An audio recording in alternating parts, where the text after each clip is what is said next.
Hello, hi everyone. అందరూ ఎలా ఉన్నారు? అందరూ బాగున్నారు అనుకుంటున్నాను. Welcome to my channel venture with VGR. ఇదే నా ఫస్ట్ వీడియో అండి. సో ఏం చేద్దాం, యూట్యూబ్ ఛానల్ పెడదాం పెడదాం పెడదాం అని ఆలోచించి ఓ 10 days ముందు అయితే యూట్యూబ్ ఛానల్ అయితే క్రియేట్ చేశాను. బట్ తర్వాత క్రియేట్ చేశాక ఏ కంటెంట్ ఇవ్వాలి, ఏంటి అది ఇది అని చూస్తూ ఉంటే యూట్యూబ్లో కొత్త కొత్త రూల్స్, చాలామంది క్రియేటర్స్ ఉంటారు కదా, వాళ్ళందరూ చెప్పారు కొత్త కొత్త రూల్స్ చేంజ్ అయిపోయినవి. యాక్చువల్గా నేనైతే కొన్ని వీడియోస్ రికార్డ్ చేసేసి దానికి బ్యాక్గ్రౌండ్ సాంగ్ పెట్టి ఏదో ఒక మంచి మంచి సాంగ్స్, యాప్ట్ సాంగ్స్ పెట్టేసి చేసేద్దాం అనుకున్నాను. బట్ యూట్యూబ్ వాడు అది కూడా కన్సిడర్ చేయరు. అది జస్ట్ ర్యాండమ్ వీడియో కింద వెళ్తుంది తప్ప. నేను చూసిన వీడియోలన్నింటిలో చెప్పేది ఏంటంటే, బెస్ట్ సజెషన్ అందరూ క్లిక్ అయిన కంటెంట్ క్రియేటర్స్ ఉంటారు కదా, వాళ్ళందరూ మన ఫోన్తోనే రికార్డ్ చేసి, మన ఒరిజినల్ డేటాని రికార్డ్ చేసి బెస్ట్ మనం వాయిస్ ఓవర్ ఇస్తే ఇంకా బాగుంటుందని చెప్పారు. సో అందుకని ఇంకా రికార్డింగ్ స్టార్ట్ చేయడం మొదలుపెట్టాను. ఇంకా అదేవిధంగా ఈ రికార్డింగ్ చేయడం అంటే ఈ వీడియో వచ్చేసి 7 minutes ఎడిటింగ్ చేస్తే 7 minutes వచ్చింది. బట్ మనకి 7 minutes ఏం మాట్లాడాలో, ఏం చేయాలో ఫస్ట్ టైం కదా, కొంచెం ఎక్స్పీరియన్స్ వస్తే ఏమన్నా తెలుస్తుంది. బట్ అదేవిధంగా స్టార్ట్ అయితే చేశాను. ఈ వీడియో వచ్చేసి బెంగళూరులో మా ఉండే ఏరియాలో చుట్టుపక్కల వినాయకులు ఏ విధంగా ఉన్నారు, ఎలా పెట్టారు, ఎంతలా అలంకరించారు అవన్నీ షూట్ చేసి, అండ్ ఈవెన్ నేను ఉండేది బెంగళూరు కాబట్టి ఆ బెంగళూరులో నేను వచ్చి బెలందూరులో వర్క్ చేస్తాను. బట్ ఉండేది వచ్చేసి సిల్క్ బోర్డ్.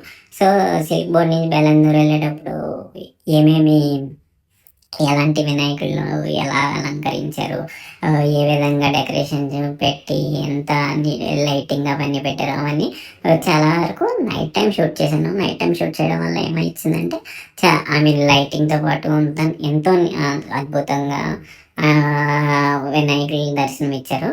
అలాగే కొన్ని చోట్ల వినాయక చవితి అంటేనే ఆటోమేటిక్గా ఈవెంట్స్, ప్రోగ్రామ్స్ పెడుతుంటారు కదా. సో నేను వెళ్ళిన చోట కరెక్ట్గా ఏ టైంలో ఏ ఈవెంట్ జరుగుతుందో కొన్ని ఈవెంట్ రికార్డ్ చేసి కూడా పెట్టాను. అది కూడా చూడండి. సో మీ సైడ్, మీ ఏరియాలో మీ వినాయక చవితి ఉత్సవాలు ఎలా జరుపుకున్నారు, నిమజ్జనం ఎలా చేస్తున్నారు, మీరు ఎక్కడి నుంచి చూస్తున్నారో కింద కామెంట్లో పెట్టండి. సో ఇది నా ఫస్ట్ వీడియో. మరీ అంత గొప్పగా ఉండకపోవచ్చు నాకు తెలిసి. బట్ పోను మంచి మంచి వీడియోలు చేసి మీ ముందుకి మంచి కొంచెం లేట్ అయినా సరే మంచి అప్డేట్ ఇస్తాం. మీరు చూడండి ప్లేసెస్. ఇప్పుడు దాకా అయితే ఏదో సోది చెప్పేశాను నా గురించి, నా గతం గురించి, ఎంత స్టార్ట్ చేసాం, ఎలా స్టార్ట్ చేసాం అని ఏదో మాట్లాడేసాం. అంత పెద్ద బోర్ అనుకుంటాను. నాకు తెలిసి మిమ్మల్ని ఫుల్ బోర్ కొట్టించేసి ఉంటాను. సర్లే, ఈ వీడియోకి వచ్చేసరికి అది చూడండి ఎంత బాగా చేస్తున్నారంటే నాకు 2 కళ్ళు సరిపోలేదు చూడడానికి. చాలాసేపు అక్కడే నుంచుని ఉండిపోయింది నేనైతే. అలా చేస్తూ ఉన్నారు వాళ్ళు. ఇంకా అక్కడి నుంచి బయలుదేరి అది చూసి ఒక 2 hours ఆల్మోస్ట్ అక్కడే నుంచి ఉండిపోయాను. ఇంకా సర్లే మిగిలిన వినాయకులు కవర్ చేద్దాం కదా అని అలా స్టార్ట్ అయ్యి అలా ప్రతి స్ట్రీట్ ఎక్కడ వినాయకుడు ఉంటాడా, ఎక్కడ ప్రోగ్రామ్ జరుగుతుంటాయా అని అలా ప్రతి చోటకి వెళ్ళడం, దండం పెట్టుకుని మన రికార్డింగ్ చేయడం ఎంత నీట్గా వచ్చేలాగా ట్రై చేశాను. అదేవిధంగా నెక్స్ట్ ఇది వచ్చేసి ఈ వినాయకుడు వచ్చేసి మనకి సజ్జాపూర్ సిగ్నల్ లోపలికి వెళ్తే అక్కడ సన్ సిటీ వాళ్ళు పెట్టారనుకుంటా. ఆ వినాయకుడిని చూస్తుంటే నాకైతే 1 గంట అలాగా చూడాలనిపించింది. ఆ డెకరేషను, అది చుట్టుపక్కల వాళ్ళ హడావుడి ఎంతో ఒక పండగ వాతావరణం ఎంత యాప్ట్గా ఉంటుందో అంతే యాప్ట్గా ఉంది.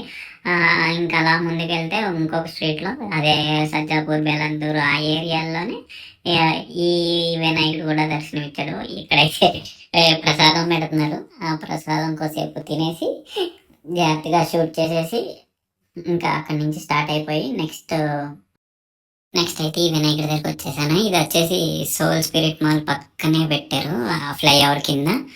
సో ఇది కూడా చాలా బాగుంది యాక్చువల్గా. మేము వెళ్ళేసరికి పిల్లలు అక్కడ డ్యాన్స్ ప్రోగ్రామ్స్ అవన్నీ పెడుతున్నారు. ఇంక ఇది వచ్చేసి కుడ్లు గేట్ బ్యాక్ సైడ్కి వస్తుంది. ఈ కుడ్లు హొస రోడ్లో ఈ వినాయకుడు. ఇంకంతే వినాయకుడిని ఇంకా ఇప్పుడు మనం నిమజ్జనం దగ్గరికి వెళ్దాం. అలా బయటికి వెళ్తుంటే ఈ వినాయకుడు నిమజ్జనాన్ని తీసుకెళ్తున్నారు. చాలా బాగుంది. అండ్ ఇంకా నైట్ టైం బెంగళూరులో నిమజ్జనాలు ఎక్కువ నైట్ టైం చేస్తారు కదా, ఇంకా బాణాసంచా అవన్నీ స్టార్ట్ చేశారు.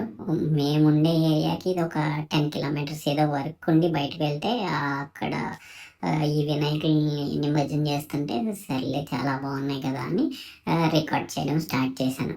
ఇది ఇవన్నీ ఐ మీన్ నిమజ్జనం ఎక్కడ చేస్తారంటే ఏ ఏరియాకి ఆ ఏరియా దగ్గరలో ఏదైనా లేకుంటే అక్కడ ఆ ఏరియాకి తీసుకెళ్ళిపోయి అక్కడ ఫుల్ క్రేన్ సెటప్ ఎవ్రీథింగ్ ఆ ఎవ్రీ లేక్ దగ్గర గవర్నమెంట్ అరేంజ్ చేసింది అనుకుంటా. సో అందరూ దాని ఏ ఏరియా దగ్గరలో లేకుంటే ఆ ఏరియాకి నిమజ్జనాన్ని తీసుకెళ్ళి ఇంకా నిమజ్జనం చేయడానికి స్టార్ట్ చేశారు. ప్రతి వినాయకుడు ఫుల్ లైటింగ్, ఫెయిల్ ఎనర్జీ అయితే వేరే లెవెల్ అప్ప. ఇంకా అలా అయితే ఆ డ్రమ్స్ అలా కొడతానే ఉన్నారు, వాళ్ళు చేస్తానే ఉన్నారు. నిజంగా వాళ్ళ ఓపిక్కి వాళ్ళ స్టామినా ఎక్స్పీరియన్స్ ఏంటో చెప్పలేము. కానీ ఆ భక్తి అవన్నీ అలా చేస్తానే చాలా సెట్ చేస్తానే ఉన్నారు. ఇంకా తర్వాత స్టార్ట్ చేశారు పీకాక్ తీసుకొచ్చి అది పెట్టి లైటింగ్తో. సో అది కూడా చాలా చాలా బాగుంది. అండ్ ఇలా నిమజ్జనం చేసి మీరు మొత్తం వీడియో కంప్లీట్ చూడండి, అద్భుతంగా ఉంటాయి. ఇంకా పెద్ద పెద్ద వినాయకుడు నా ఫేవరెట్. మొత్తం అన్నీ చూసిన చోట ఇది వచ్చేసి ఇంకా అతి పెద్ద వినాయకుడు నేను చూసిన దాంట్లో. వాళ్ళ డీజే కానీ వాళ్ళ మందు సామాన్లు కానీ బాబా వాళ్ళ డ్యాన్సులు కానీ నేను ఆల్మోస్ట్ ఇక్కడే ఈ వినాయకుడిని చూస్తాను 2 hours అలాగా వాళ్ళ డీజే వాళ్ళ డ్యాన్స్ నేను కూడా అయితే డ్యాన్స్ వేసేసాను. సో మీకు ఎలా నచ్చిందో చెప్పండి. నెక్స్ట్ వీడియోలో